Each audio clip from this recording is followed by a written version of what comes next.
Welcome to the Prof Talk Pod, brought to you by the Engaged Professor. Every 2 weeks, join us as we talk about tips and tricks to help you connect with your students, engage with industry, and stay up to date on all the teaching trends. We'll give you actionable strategies that will help improve your teaching today. Thank you for being here. Let's get started. Hello, and welcome to the Prof Talk Pod. My name is Becky Aiken, and I am here with my co-host and friend, Galen Clavio. What's up? In case you remember what is it, kinetic, I don't know, you said lesson on a couple podcasts ago about how people can't see your cool stuff when they're listening on Right. the audio version. I forget the term you used, but one of my friends actually said, they're like, this phrase I've never heard before, and I loved it. It was like kinetical awareness or something. It wasn't kinetic awareness. You called it like kinetical connotation or something. It was great. I clearly need you to go back, find this quote, because I don't even remember saying that. So Yeah, I somebody was interested enough, they reached out to me about it. I just go into a trance when I do these podcasts with you, and just random stuff pops out. So I need to go back and examine the transcript of what I say half the time, because I don't even know. It's funny because I was telling you before we started this episode. I have multiple other podcasts, and my main one is a podcast that focuses on IU athletics, and we've been doing it for 16 years now. We did a live show in a theater this past Friday, and my oldest daughter, who's 10, who's starting to really get interested in doing media related things. She's writing songs. She wants to start a band, which is cool. I've been trying to get her to start a podcast or start streaming when she plays Stardew Valley or stuff like that. So afterwards, I come off stage and she's like, "Daddy, how much of that did you write out before you started talking?" And I was like, "Literally none of it." And she's like, "What do you mean?" I'm like, I just wing it. It just all comes out of my brain." So that happens on this show.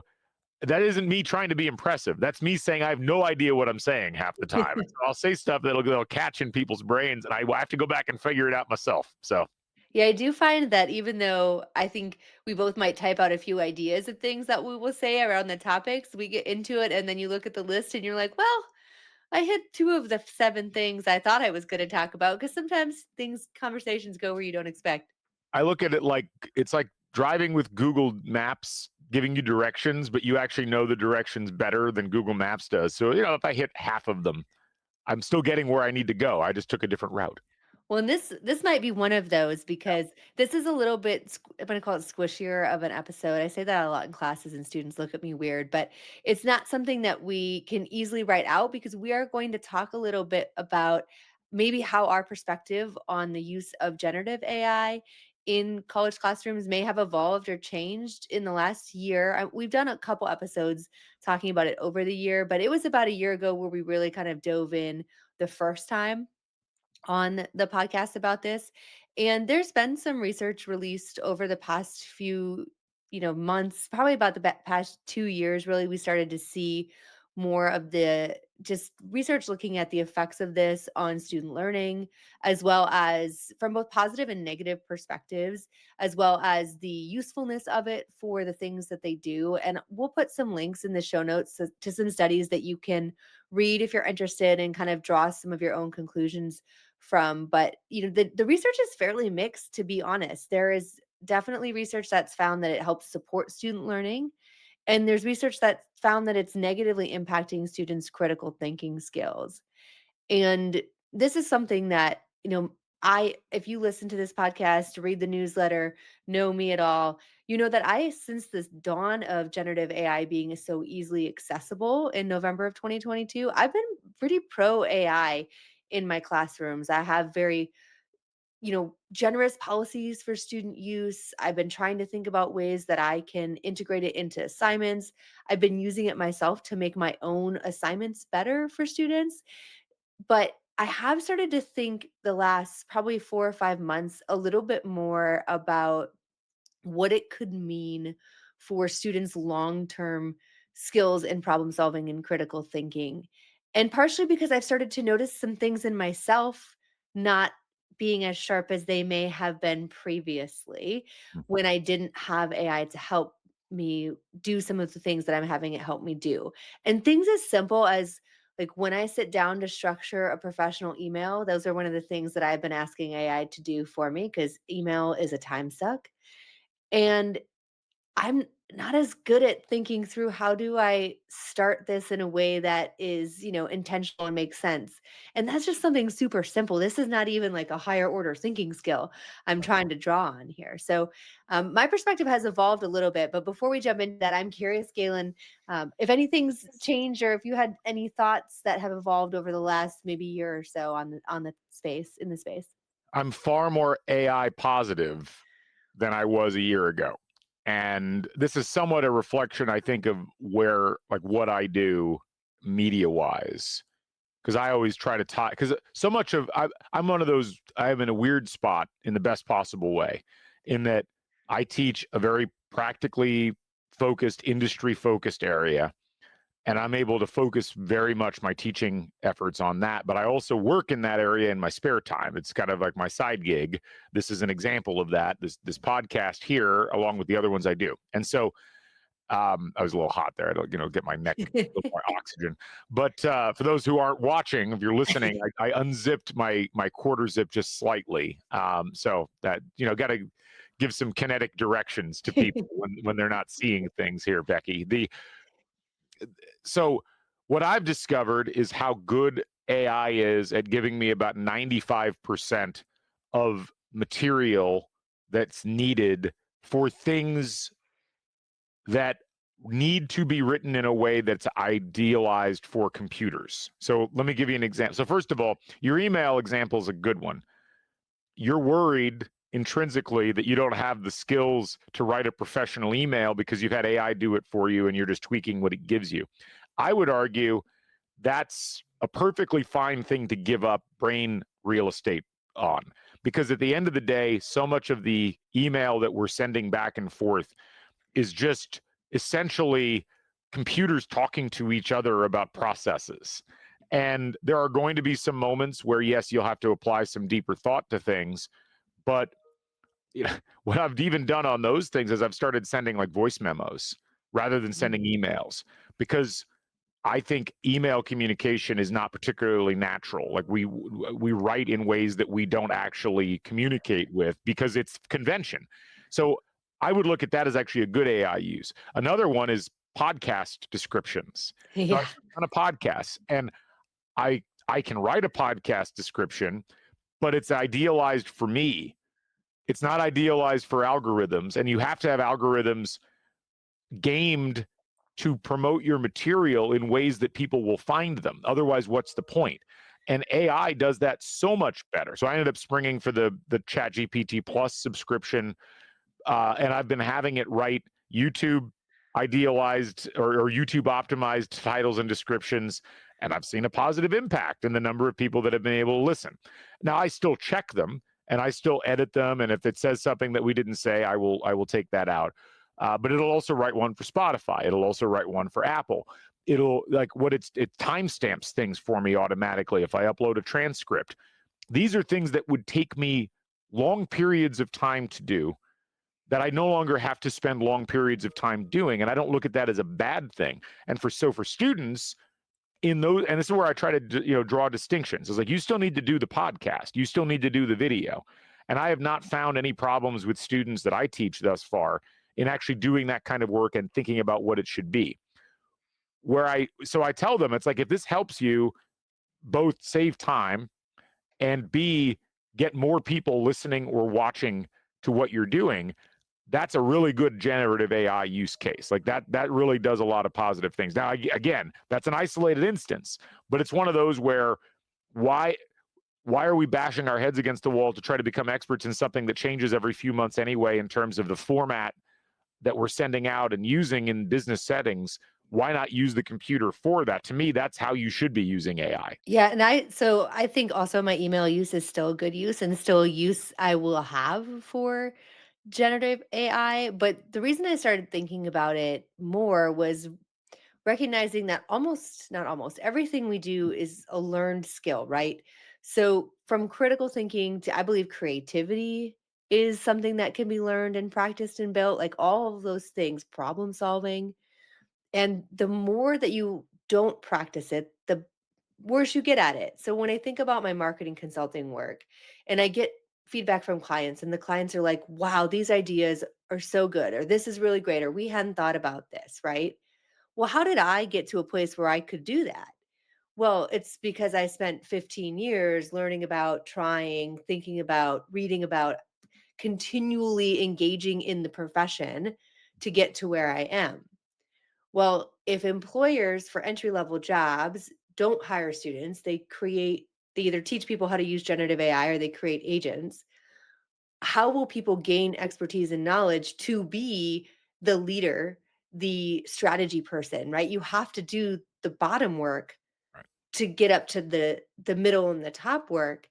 And I worry sometimes that students especially might be getting the message that, well, I can just outsource all these things and then I can do the big job, right? I can skip over the little kind of boring job because AI can do that for me, but you're not going to have experience and knowledge and skill set to do the big job. So that's where I've started to worry a little bit about not the immediate effects. Like that might be 10 years down the road, 15 years down the road before we're really seeing what that means. But I worry a little bit about that. Yeah, it's so this is where I hear you on all that, and I think you're right, but we don't know. No. And it's possible. So I look at what's happening right now with late stage Gen Z and early stage Gen Alpha. And what's fascinating about late stage Gen Z that I'm seeing in classrooms, and this isn't just me, I've had 5 or 6 adjuncts and faculty approach me with kind of shocked with the same revelation, which is they hate social media. They think it's unnecessary. They resent having to take part in it. They don't see the point.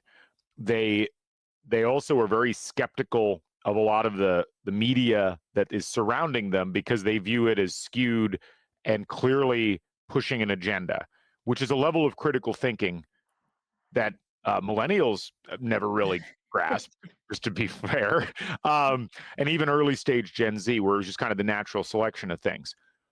I I have a little more faith in humanity than a lot of our colleagues, I think, and there's always a backlash to these kinds of things. There's always this element of, sometimes I feel like our colleagues in academia are convinced that the brains of students are empty vessels, and we're in a race to fill those empty vessels with what we think they should learn before they're filled with things that will be detrimental to them in the eyes of faculty, in the eyes of researchers. And that's not how the human brain has ever worked.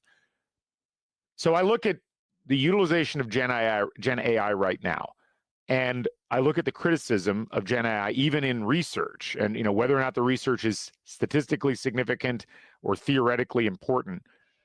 I do not fully trust the motivations of the people doing the research or the people who are talking about the concepts of AI and how it's affecting people, because there is a self preservation mechanism Yeah. that is present in the minds of a lot of faculty members who have been trained to think. I hear this a lot with, like, well, we're not here to teach people, how to do jobs. We're here to teach them how to think. And it's like, I got news for a lot of those people. That's what you think you're doing, but but oftentimes through bad teaching practices, like we talked about in our last episode, or many of the other things that we've talked about, you're not really teaching them how to think at all. You're giving them things you think are important and telling them you should think this is important. That's not teaching them how to think. That's not. It's just fundamentally not. And so I get very skeptical of criticisms of technologically based methods of learning when, if you look at it on paper, it's like, if I'm a student right now, if I'm 19, 20 years old, I'm like, well, I'm being asked to go take this class of something that I don't really understand why it's important. And the instructor's rationale is it's important because I say so. And meanwhile, I'm supposed to do all of this reading or watch all of these things. It's not clear what I'm supposed to be presenting in terms of knowledge acquisition. And meanwhile, here's this computer program that actually tells me everything I need to know, summarizes it effectively, does it in a very efficient manner. And I can look at all of that and I can essentially put that through the framework of how I'm already thinking. What's the big deal? Why is this a problem? But what this professor is saying is somehow sacrosanct. And that's an oversimplification, no question. But my point is, a lot of the a lot of the complaints I'm hearing about generative AI use are really complaints about how the traditional methodologies of teaching have been uprooted because, going back to what we talked about last episode, the gatekeeping of information no longer exists. And yes, there are mistakes being made in terms of, ChatGPT or Google Gemini might be giving you the wrong answer, but it's giving you a lot of the right answer too. We always focus on the one mistake that it makes or the two mistakes that it makes, as opposed to the 10 things that it's doing without really spending any time at all. That's the balance I think we have to strike. And so I kind of come down on the side of, there are concerns long term that people will just wholly rely on Gen AI for everything. But that would really, in my opinion, I mean, it's how is it any different from when newspapers became mass media? Were there concerns that people would just rely on newspapers and that was it, and they would, that would just be the mode of thinking, that you would this was the old, it was called the hypodermic needle theory or the magic bullet theory. These were communication theories from the 20s and 30s, where it's like, well, people will read this and that will become what they think, because people can't discern. And they finally discovered that isn't how it works at all. It's a far more subtle, and like there's a bunch of different processes at play. I kind of feel the same way about Gen AI at this point. Like, the idea that people will just lose their critical thinking skills over the next 10 years because they're using this computer that gives them the answers to a lot of basic questions. I look at that as expanding the mind potentially, because you no longer have to think about all those things all the time. You can ask something about it. Yes, the models have to get better, but I'm just not as concerned about the process as we hear from some circles. Yeah, I generally agree with you. I think the things that you have to be mindful of if you're reading any of this research is just that, look at the methodology, make sure that the conclusions being drawn are actually tied to the results, the things that they found. As somebody who reviews lots of academic papers, that's one thing that I'm always hyper sensitive to, is like the discussions that they're saying, did they actually study the things that they're tying and saying they are results of the study? Because we know that if people read academic research that are not academics, what do they read? The discussion. They read why does this matter? So they may never even look at whether the results are actually tied to the discussion. So do that, make sure you check that, and look at multiple different sources of information and different perspectives from authors to get a more well-rounded perspective, because I don't think we will ever come to a consensus that this was bad for higher ed. This was bad for thinking. I just don't think, because it's not a simple issue, right? There is a lot of nuance in bad and good in any topic, and certainly here. I'm still very pro AI. I am still encouraging my students to use it, but some ways that this line of thinking about what it might mean for skill building, especially in critical thinking and problem solving, have caused me to be more intentional about how I show them ways to use it and how I suggest ways that they might use it. And I recognize that for some people listening to this, they might be like, how am I also supposed to become an expert in teaching them how to use generative AI, right? Like, how do I do that?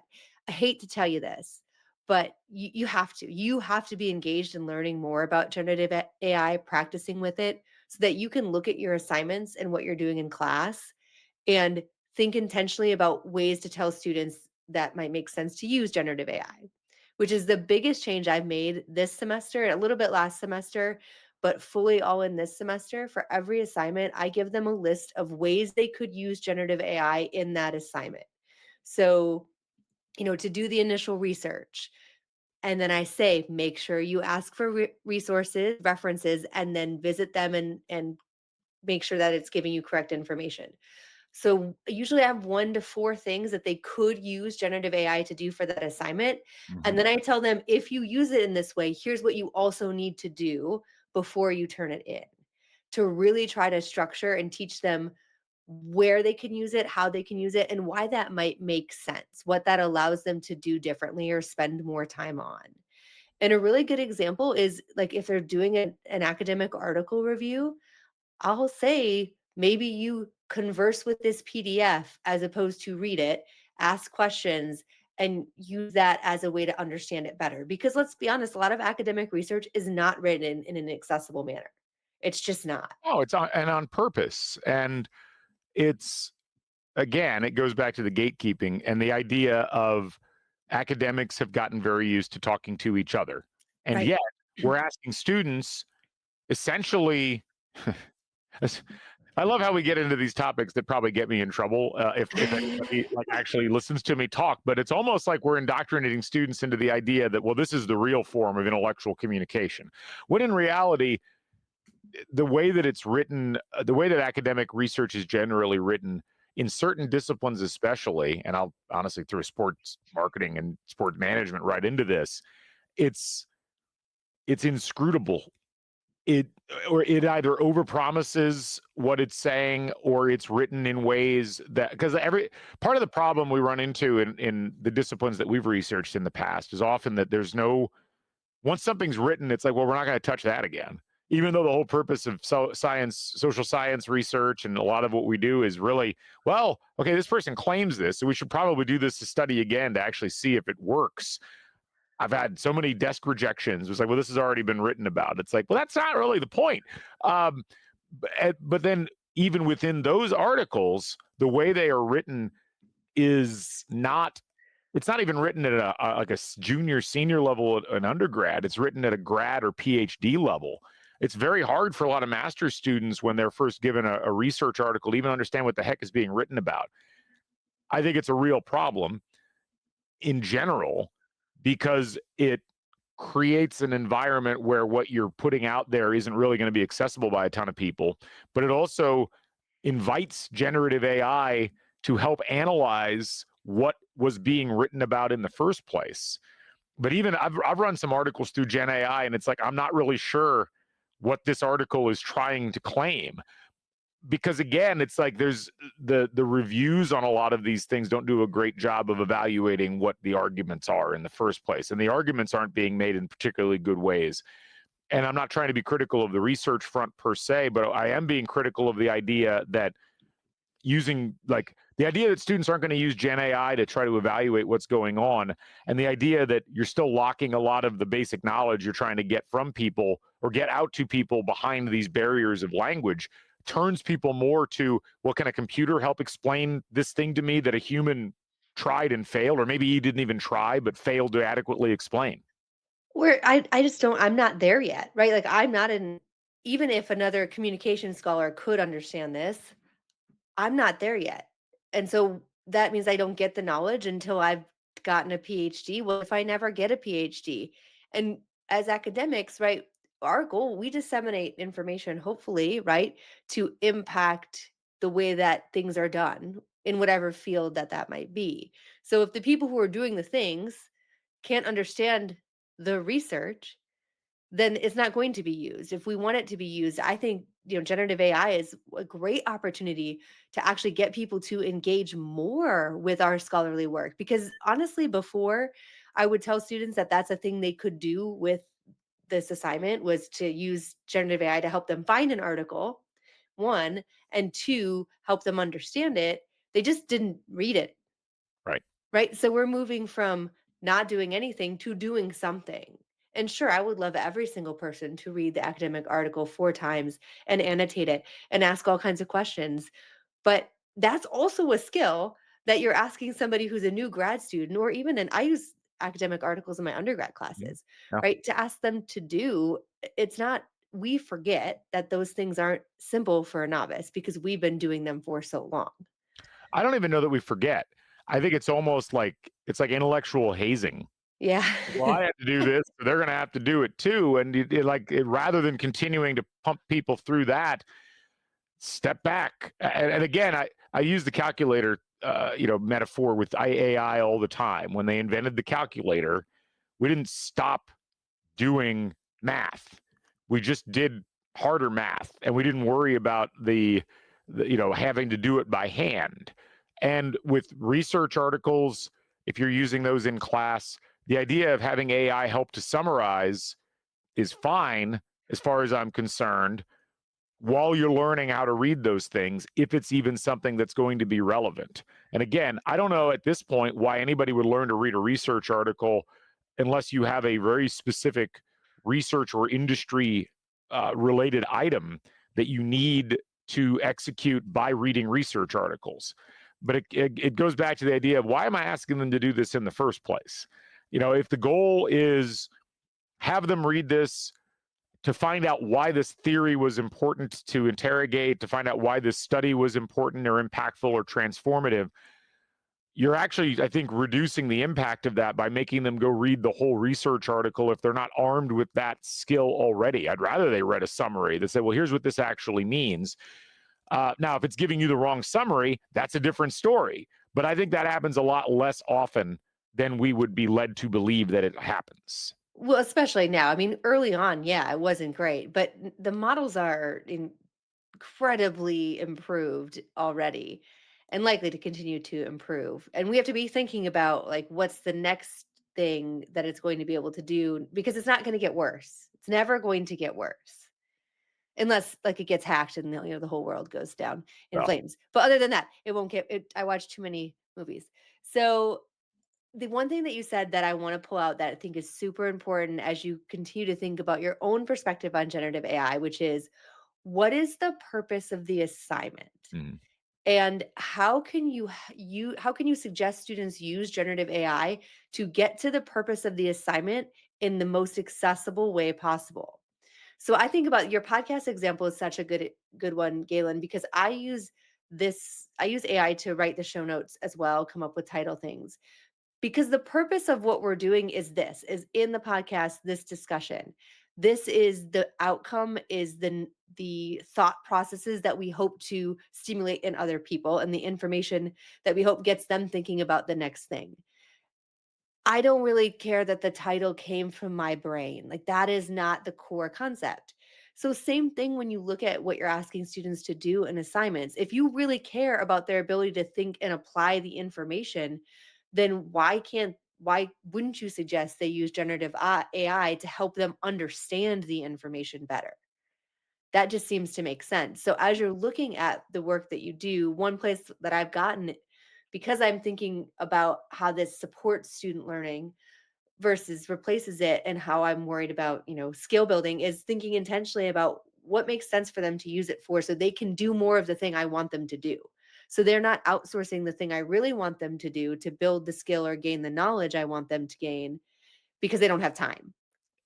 if you use it as a tool in the pursuit of knowledge and knowledge acquisition, great. That's to me how it should be used. If you're in an applied class and you're having them use generative AI to create things and then enhance or augment the things that it's creating as a base level, that's how you should be using it.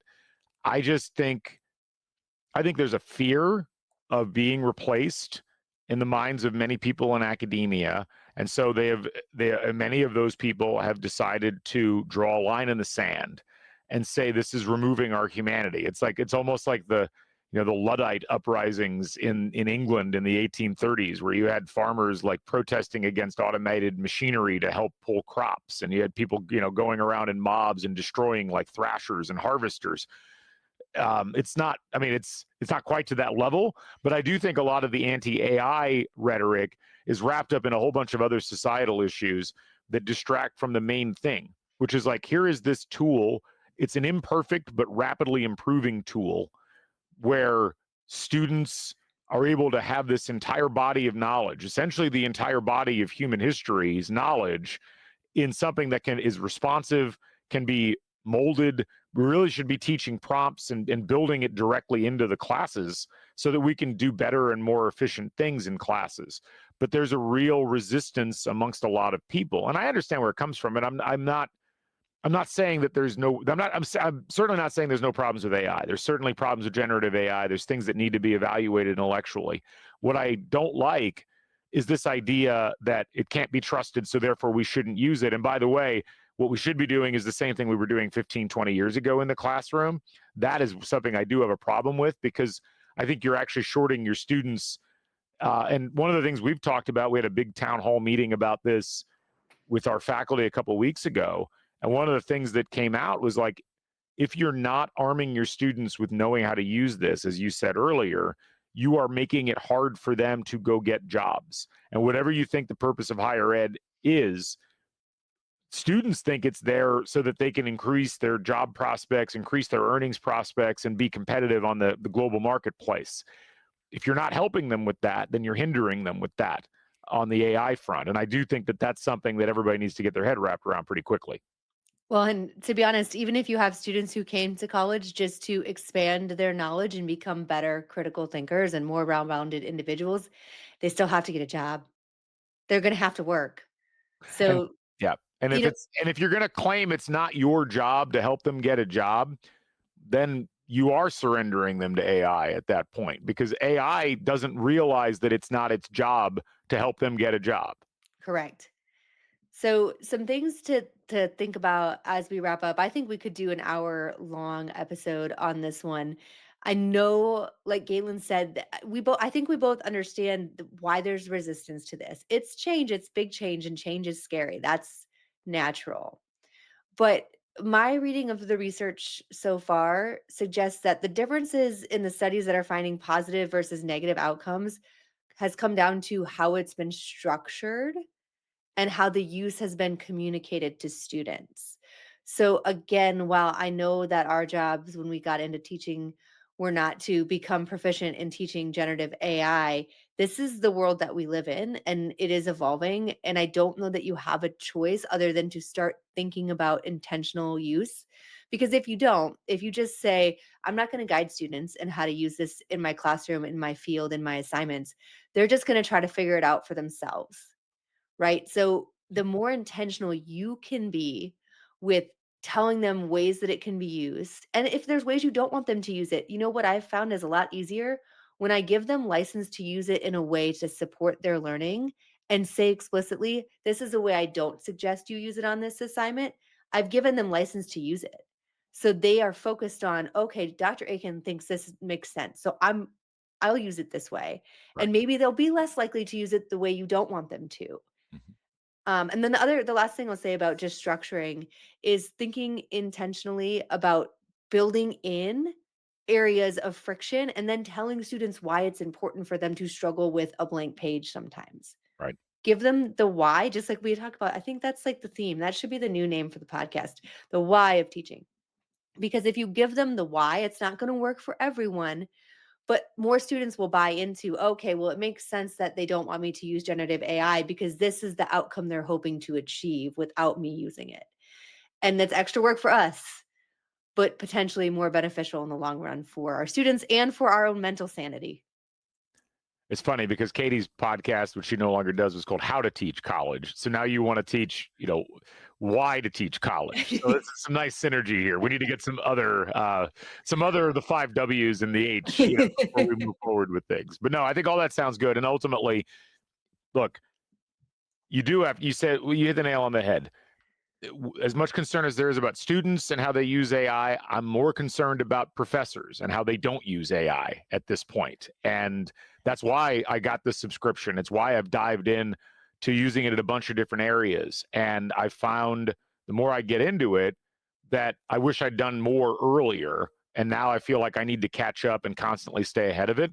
I'm fascinated by this. This is a huge leap forward, and you can be skeptical of the tech industry and still marvel at what's been developed here over the course of the last 5 years. And I think that if your own intellectual concerns outweigh your willingness to go learn things, that's where reevaluation probably needs to start happening. I agree totally. Okay, well, that was a great end to this week's show. As always, please give us a comment, a like, share us with somebody you know, subscribe on all the channels, and we will touch base with you next time.